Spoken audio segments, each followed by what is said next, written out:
Welcome to Scripture Adventures, where we seek the wisdom of God like silver and search for it like hidden treasure. Today we're looking at Martha, not as a cautionary tale, but as a woman who shows us how to approach Jesus as we are, flustered, burdened, bold, and beloved. Her story gives us permission to come to Jesus authentically, not perfectly. Ever had one of those days where you're hosting, cleaning, managing chaos, and someone that should be helping is just sitting there? That's basically Martha's life in Luke 10. But before we side-eye her, let's take another look. You see, Martha doesn't polish her conversations. She doesn't hide her disappointment. She speaks directly to Jesus, and he never shames her for it. Let's look at some of her honest encounters. In Luke 10:38 through 42, Martha welcomes Jesus into her home. She welcomed him in. She's the one hosting. After all, Luke does tell us it is her home. And with owning a home comes responsibilities, right? But when the responsibility gets heavy, she speaks up. We see in verse 40, "Lord, do you not care?" Sisters, she's real. She's a little overwhelmed, and she goes straight to Jesus with it. I talk in my Bible study, Bethany New Grounds for Believing, about what welcomed actually meant in Martha's time.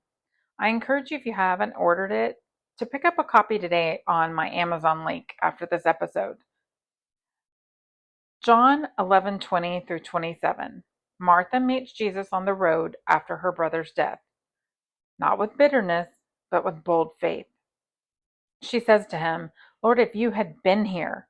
And then later, when she's talking with him, she says, "I believe that you are the Messiah." And even further down, with protest, she addresses, "He has been dead for days. The smell will be terrible." Friend, Martha does not polish what she says with Jesus. She approaches him with every thought and every concern. And then in John 12:2, Martha is still serving, but now it's different.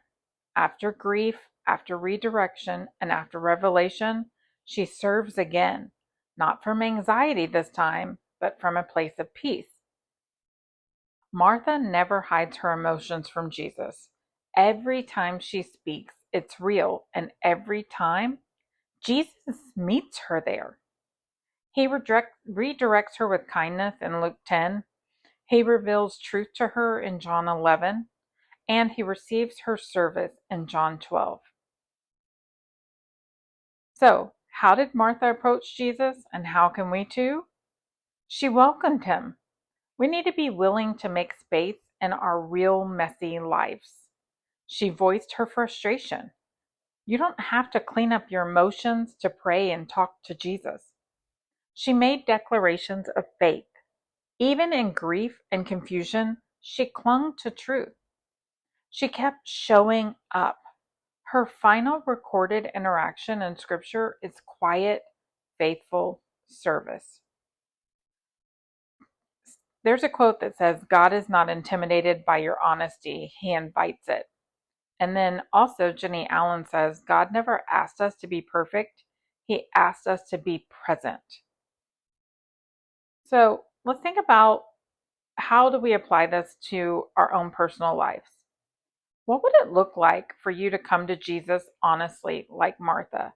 Have you ever thought to approach him with a protest, or to approach him with your anxiety and frustration and the feelings of being overwhelmed like Martha did?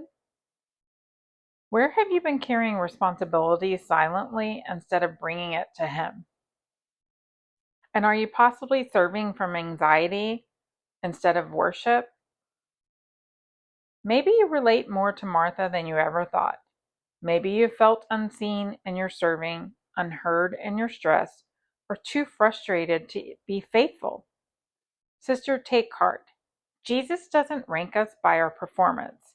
He meets us in our questions, our hospitality, our anxiety, our grief, and our growth, just like he did with Martha.